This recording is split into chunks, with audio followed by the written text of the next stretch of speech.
नमस्कार, जय श्री राम, जय श्री कृष्णा।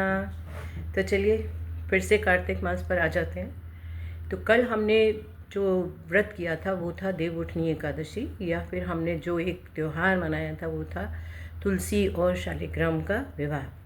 तो आज हम बात करते हैं कार्तिक मास के अंतिम 5 दिनों की, जो देवउठनी एकादशी से कार्तिक पूर्णिमा तक के 5 दिन होते हैं।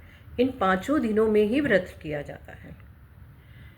इसे एक तरह से 5 एकादशी भी कहा जाता है, क्योंकि ये 5 दिन हम व्रत रखते हैं।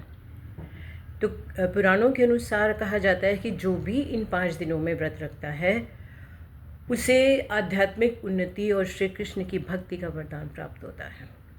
तो इसके पीछे जो कथा है या जो प्रसंग है वो ऐसा है कि जब महाभारत का युद्ध की समाप्ति पर भीष्म पितामह शरशैया पर पड़े थे और प्रतीक्षा कर रहे थे सूर्य के उत्तरायण में आने की, तो उस समय पर भगवान श्री कृष्ण और पांडव उनके पास गए और युधिष्ठिर ने उनसे कहा कि पितामह आप हमें राज्य चलाने का उपदेश दीजिए।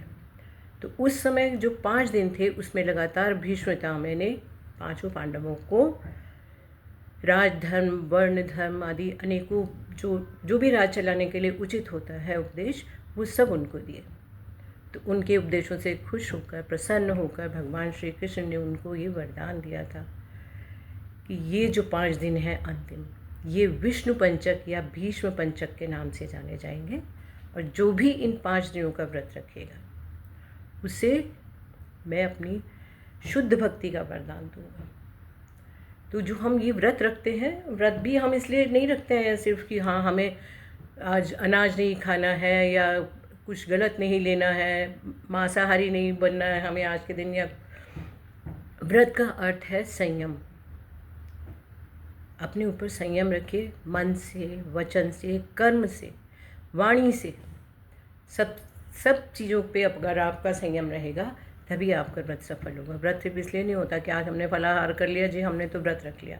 व्रत का अर्थ है संयम। तो आइए आज अब हम ये जो अंतिम 5 दिन हैं इनको भीष्म पंचक या 5 एकादशी के रूप में बनाएं। इस दिन लोग जाके मंदिरों में या वृंदावन जाके गोवर्धन की परिक्रमा भी करते हैं या वृंदावन की परिक्रमा भी करते हैं। 5 दिन तक लगातार ये परिक्रमा चलती रहती है, क्योंकि इसका जो फल है वो मोक्ष प्राप्तिदायक माना जाता है।